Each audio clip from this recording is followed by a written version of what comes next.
huske van Lars Levi Lestadius dit jaar dominee West had. Hij wende van 1844 tot 1861. En dat wil zijn dat er staan is lezende op een berenvel hier in dit huske.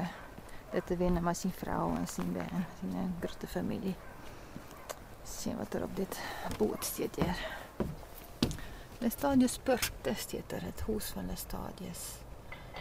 En hij leefde, nee, ik kan het verkeerd zijn. Hij werkt hier van 49, net van 44.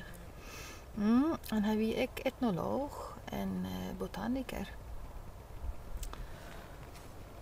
En hier het huis dat ernaast staat heet Culturum en daar hebben ze Simmers is het open. Hebben ze een expositie over Lestadius.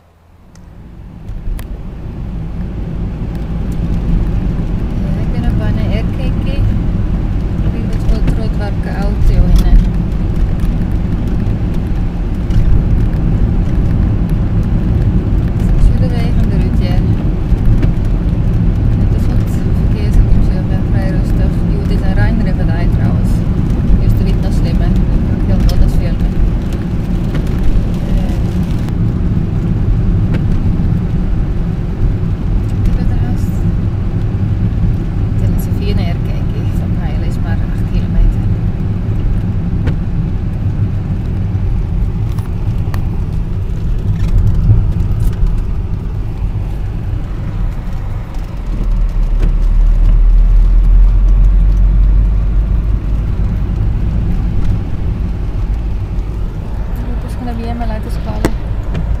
Het is een squallen, het is net een gemeentelijke squallen. Hoe neem je dat? Vrije squallen, dat je neemt. En het natuursquallen neemt. Dus er zijn heel soort boeken. Dat is eigenlijk een soort lessenboeken in de natuur. Het is net een grote klimje, maar het is hier wel koud. Het waait een soort.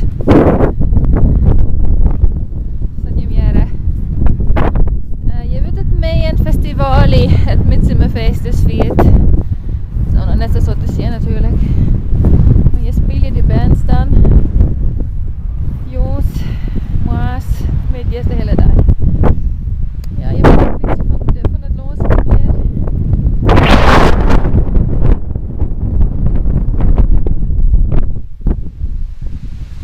Soort bosk. Het was zeker warmer. Vogelsoorten. Vroeger was dit gebied wat beroemd door de boeren en die binnen nog eens niet meer, maar vroeger dus wel. En dan mensen hier het jaarsemmers en dat waren opslaan van al die hoesgeziekjes stenen. En dan gingen ze dus eten voor de beesten voor de winter.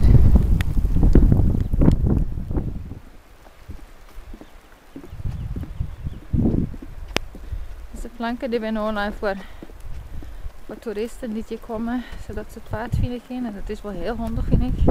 Want daar zoek je werkelijk verdwalen.